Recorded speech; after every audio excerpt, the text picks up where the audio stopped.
बिस्मिल्लाहिर्रहमानिर्रहीम। एक भाई ने कमेंट किया है कि एबीजीज़ की जो साइट्स हैं उन पर वीडियो बना देना। तो एबीजीज़ की साइट्स बताने से पहले मैं ये बताना चाहता हूँ कि जो पल्स की साइट्स हैं उनका हमें पता होना चाहिए।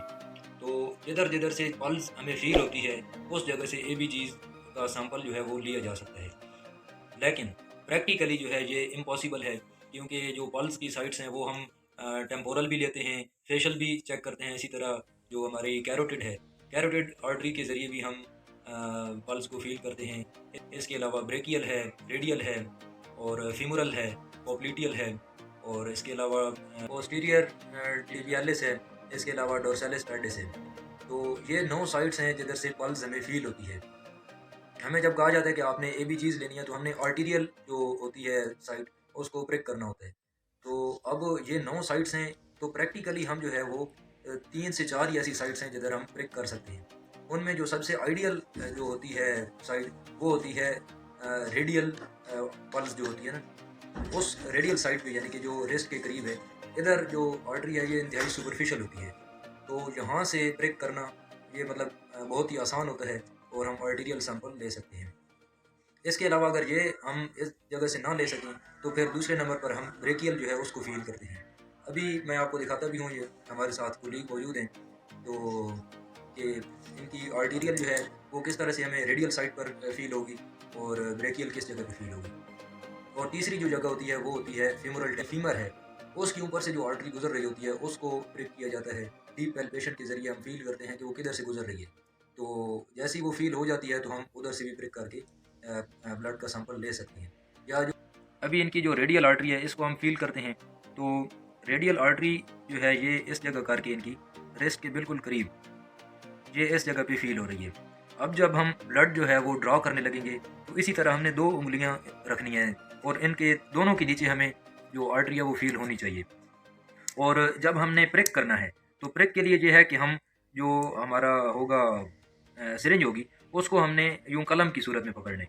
ये अब मेरा नॉन डोमिनेट हैंड है तो बेहतर ये है कि आप लेफ्ट हैंड से, जो नॉन डोमिनेट हैंड है, उससे आप आर्टरीज को फील करें और उसके बाद पेन की शक्ल में, जिस तरह पेन पकड़ा जाता है इस तरह से सिरिंज को पकड़ के तो इन दोनों के दरमियान में प्रिक करना है।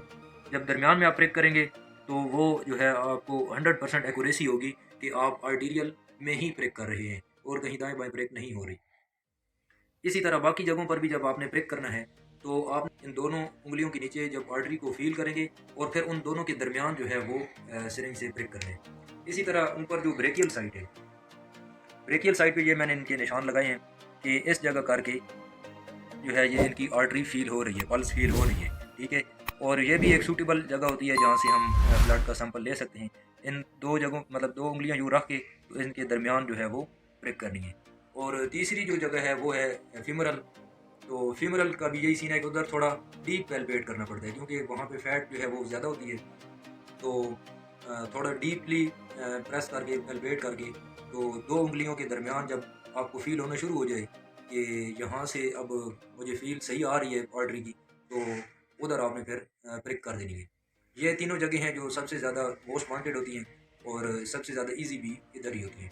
बाकी जो जगह हैं मसलन टेम्पोरल हो गई या कैरोटिड, इनको तो किसी सूरत भी ब्रेक नहीं किया जा सकता, क्योंकि यहाँ से ब्लीडिंग जो है वो रुकती नहीं है। और दूसरा जो है ये इंतहाई पेनफुल प्रोसीजर होता है। जब आप रेडियल या ब्रेकियल से भी ब्रेक कर रहे होते हैं तो वो पेशेंट के लिए इंतहाई पेनफुल जो है वो होता है।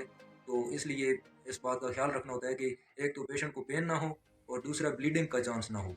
अगर तो पेशेंट का ब्लड प्रेशर जो है वो बहुत ज़्यादा हाई है तो फिर तो किसी सूरत भी आर्टीरियल ब्रेक नहीं की जाती, क्योंकि वहाँ से ब्लड जो है वो कंटिन्यूसली सीप आउट होता रहता है और इससे ब्लड लॉस होने का भी खतरा होता है, जिससे जो है वो ज़्यादा पेशेंट डेंजर में जा सकते हैं।